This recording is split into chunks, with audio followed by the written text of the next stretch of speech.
Hey everyone, got a little different video for you today. Thanks for tuning in. Just want to do a little overview, review, whatever you want to call it, on my 3D printer. So I have the Bambu Lab P1S with the AMS system. I used to have an Ender 3 Pro V2 and I sold it when I thought I was going to be moving for something and ended up not moving, so I didn't have a 3D printer. And I had a lot of issues with the Ender 3. It felt like I could never get the bed level. I was always working with extruder issues, like the filament not coming out properly and not adhering to the bed. I always had failed prints, and it felt like I was doing more troubleshooting than I was actually printing. So when I got a new 3D printer, I was like, okay, I want something that's just going to work. So that kind of led me down to a couple of different options. I know Creality makes some good stuff, but I had used Bambu Labs in school.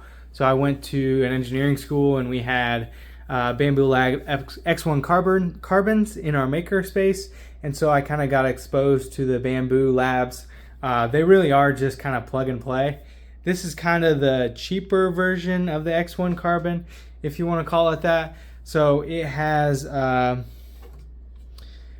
plastic body instead of an aluminum cased housing. So this is plastic.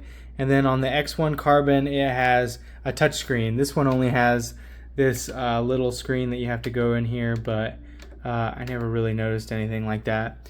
The X1 carbon also comes with a hardened extruder and higher hot end, so you can print stuff like carbon fiber and nylon and stuff like that. But you can just buy the upgrade for this. And this one's quite a bit cheaper. The other one has AI, I guess, in it somehow, so it can like detect if you have failed prints. I haven't had a failed print on this one yet, and I've been using it for quite a while since I got it. I've done quite a bit of printing, but the thing that I like most about this is that it just works. So I actually installed this thing, built it, put it together in about like, I don't know, less than an hour, I'm pretty sure.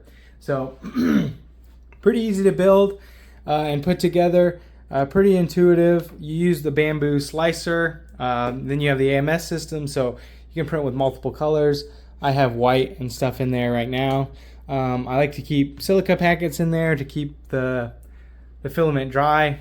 Other than that, that's pretty much it. It's been a really solid printer. Like I said, I haven't really had any issues with it, and I've really liked it so far. I've printed quite a few things. I printed this little lip here so that I can clean it out, and then I also printed some covers for the rods that the plate goes up and down on so that they can stay clean. Printed this little thing for the test strips that it does to clean the extruder. And yeah, so that's about it. If you're looking for a new printer, I think the P1S is a great option. It's fully enclosed and has a lot of the same like great things as the X1 carbon. Like the build volume is really nice. You can print pretty big things. It's 256 by 256 by 256 millimeters, so you can print a lot of different things. Yeah, and I think 3D printers are great for hobbyists. I also think they're great for like gun people and EDC people and car people, because I like working on cars.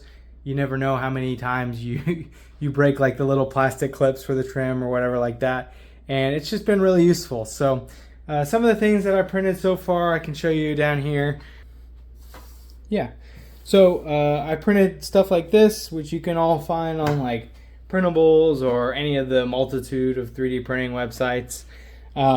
Printed some survival whistles that I can keep on my gear when I go camping, or sometimes I might throw them on a key ring, you never know. But they're pretty useful, pretty loud too.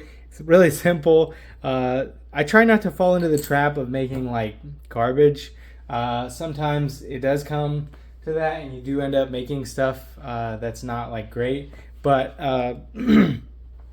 with the 3D printer, especially the P1S being so easy as it is to get started, and the resolution being so high, I use it a lot for rapid prototyping.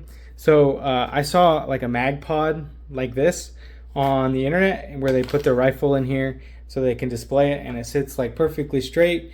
But they were selling them online for like $40. And I was like, I can just make that. So I started with my calipers over here. Went into Onshape, which is a free CAD system online. I don't have a SolidWorks license. That's what I'm used to using. And I just took some measurements, built this, tested the fit. I also didn't like it, the look of it. These things take like 10 or 15 minutes to print. And so you can really go through a lot of iterations really quickly. And eventually I got to this, and then finally added some radii on it and made it really fit well. So this was the final iteration, and it works really well. And I saved quite a bit of money because I didn't have to go out and buy one and waste some money. So more little whistles. I've done organization stuff, stands for around the house. Yeah, anything and everything you can kind of imagine. I've been working on doing some negative castings for concrete molds. So I printed like this little trinket dish, and then I created a mold from that trinket dish. And so now I just have to go get some concrete and pour the concrete or cast the concrete, and then I'll have a little concrete dish, which I think that's pretty neat. If you mess around with different filament, you can make different things. I know there's a whole community around like 3D printing gun parts and stuff like that, which I haven't necessarily gotten into yet, but I think eventually I would like to. But yeah, overall, I've been really impressed with the Bambu Lab system. I know a lot of people don't like it because it's kind of like the Apple of 3D printers. It's really easy and user-friendly, but they kind of have their own proprietary software and stuff like that. So I do use the Bambu Lab slicer. I'm not sure if there's a workaround around that, but it works for all my needs, and I don't really have any need to change that. So yeah, I've been really happy with it. I think if you're looking for a 3D printer and maybe you've had a bad experience with 3D printers in the past, Bambu Lab really makes it easy. It makes it more of a tool than like a hobby, which the old Ender 3 was really more of a hobby because you spent so much time tinkering with it and trying to get it to work that you never actually spent any time printing. So if you're looking for a printer, highly recommend Bambu Labs. They have a bunch of different ones from the A1 Mini all the way up to now they have the H2D, which does like laser engraving and stuff like that. And it is really nice, but it is also really expensive. So I think the P1S is a great middle of the road option. It kind of gives you the best of both worlds, and I would highly recommend it. Other than that, I will be printing different things for the channel and for around my house and stuff like that. So if you guys are curious and learning more about 3D printing or have any suggestions for things to 3D print, I know people have asked for different things like different stands for stuff like that. So if you have anything like that, feel free to drop it in the comments. I would love the opportunity to make stuff. I like challenging myself with different CAD designs and stuff like that. So if you have anything like that, feel free to drop it in the comments. I'd love to hear from you guys. Yeah, so thanks for checking out this video. If you have any questions, feel free to drop them in the comments as well. I would try to get to them. But yeah, thanks guys. Have a good one. Bye-bye.